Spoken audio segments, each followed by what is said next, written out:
भोरही से मूड तू बिगड़ले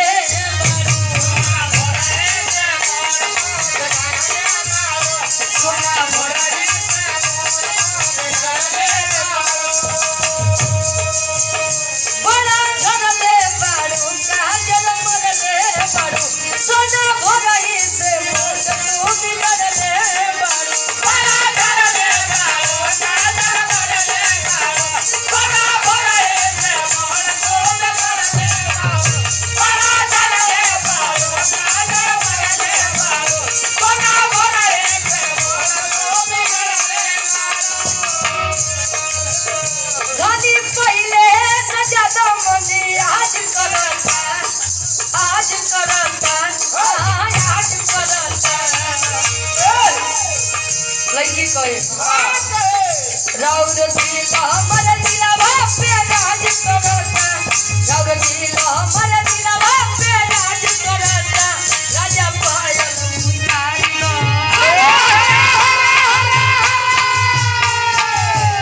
राजा पायल उतारी लो आवाज करता राजा पायल उतारी लो आवाज करता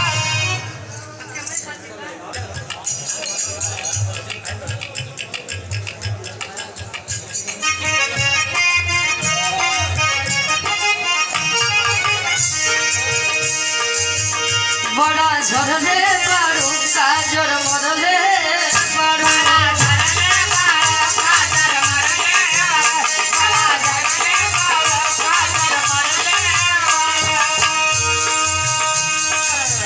धर्मेंद्र भैया आवाज सुन ला हम कोई देखी जा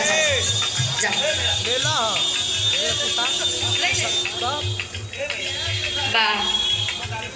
जा ले जा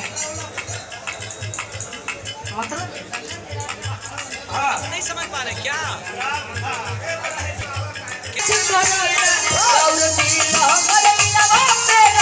राजा पायल उतारी दो राजा पायल उतारी दो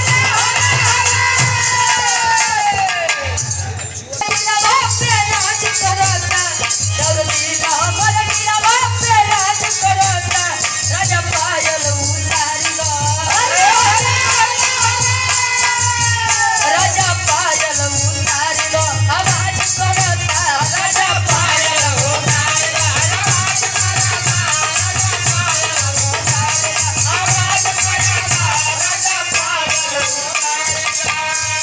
भोजपुरी तुझे मालूम नहीं तुझे मालूम नहीं ओ मेरी छोरी सब तुझे मालूम नहीं तू अभी तक हंसी और मैं जवान तुझ पे कुर्बान मेरी जान मेरी जान तुझ पे कुर्बान मेरी जान मेरी जान तुझ पे कुर्बान मेरी जान मेरी जान तुझ पे कुर्बान मेरी जान मेरी जान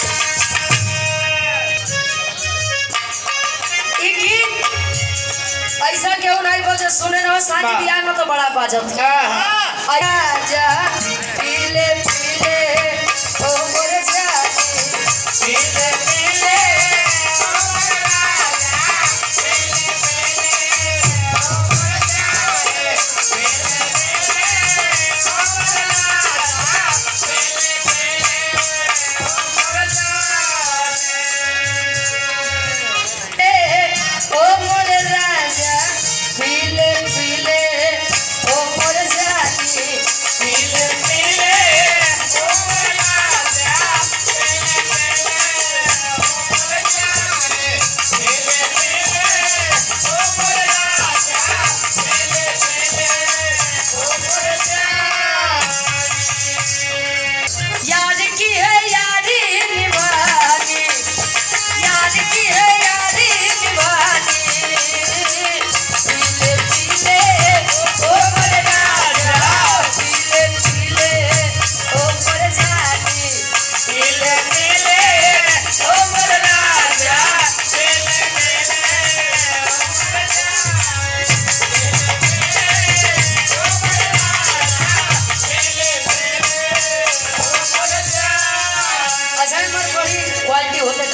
जे जैसे यूज कैले वाह कहे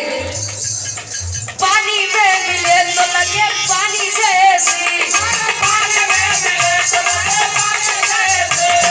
पानी में मिले तो लगे पानी जैसी